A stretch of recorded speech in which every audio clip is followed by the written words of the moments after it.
mi obsesión por el apocalipsis y todo, pues más bien por una especie de apocalipsis ecológico, porque precisamente con mi activismo, con la ecología, fue muy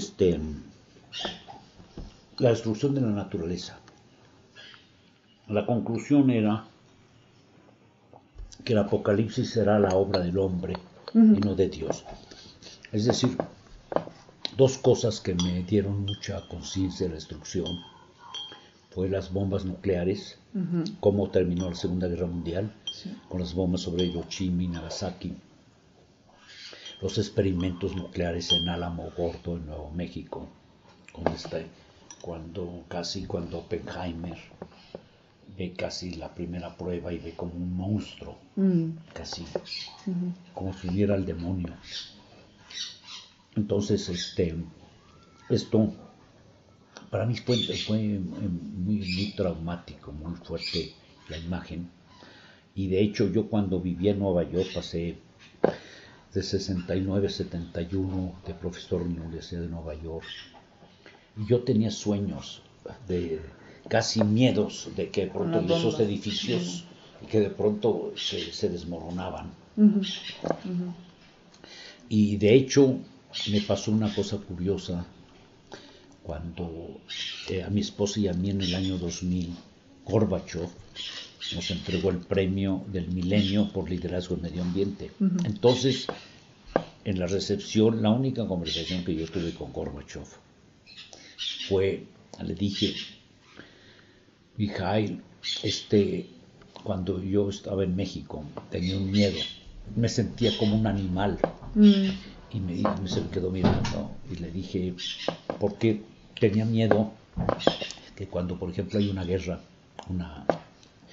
empieza a haber fuego, todo esto, los animales se encuentran de pronto en líneas de fuego y de pronto no saben por qué los matan, porque se están peleando los hombres, hay balas de aquí, de allá, cañonazos y todo, y los animales se encuentran en su hábitat y todo, y de pronto es una guerra que no saben de quién dispara, de dónde viene, por qué, pero ellas son víctimas incidentales. Sí. Entonces le decía yo, mi miedo, cuando vivía en México, Lincoln sentado, era que cualquier día uno viera la destrucción del planeta por una guerra nuclear, pero sin saber cómo comenzó, por qué, quiénes están disparando, porque uno ve los efectos pero no sabe las causas, ni de dónde vino, ni cómo comenzó, pero empieza una destrucción general. Y le dije, me sentía miedo de sentirme como un animal, una víctima incidental, ignorante de lo que pasa. Y se me quedó mirando y me dijo, yo también, en la Unión Soviética yo también tenía ese miedo, que cualquier día iba a venir toda la destrucción y no sabía ni cómo había comenzado la guerra, porque estaban esas bombas y todo destrucción. De pronto estaba la destrucción allí.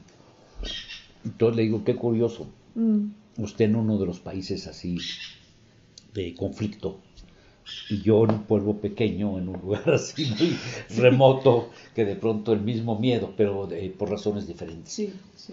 Y eso me pasaba a mí por eso escribí El Último Adán, porque era, y a mí me ha siempre perturbado mucho la posible destrucción, y todavía, saber que ahora, aunque ya pasó la Guerra Fría, pero el mundo está lleno de arsenales nucleares de los países aliados, ahora de Afganistán, digo de Pakistán, de la India, de Israel, y luego China, Rusia, Francia, Inglaterra, Estados Unidos, posiblemente Turquía. Cuando estuve en Turquía, los turcos decían, seguramente también tienen, hay arsenales secretos. La cosa es saber que estamos rodeados de armas nucleares y hay una especie de calma, pero cualquier momento puede haber una catástrofe, y es una cosa que a mí la tengo. Pero también como medio ambiente, estar viendo que desaparecen especies animales, vegetales, Y cultura humana. Cultura humana, los grupos indígenas desaparecen, los bosques, animales, flores, ríos, lagos se mueren, toda esta muerte un poco biológica que está ocurriendo. Sí. Y eso sí lo veo, Okay. lo veo. Entonces por eso me ha sido una preocupación tanto el apocalipsis provocado por guerra o el apocalipsis ecológico, que es así, sí, gradual.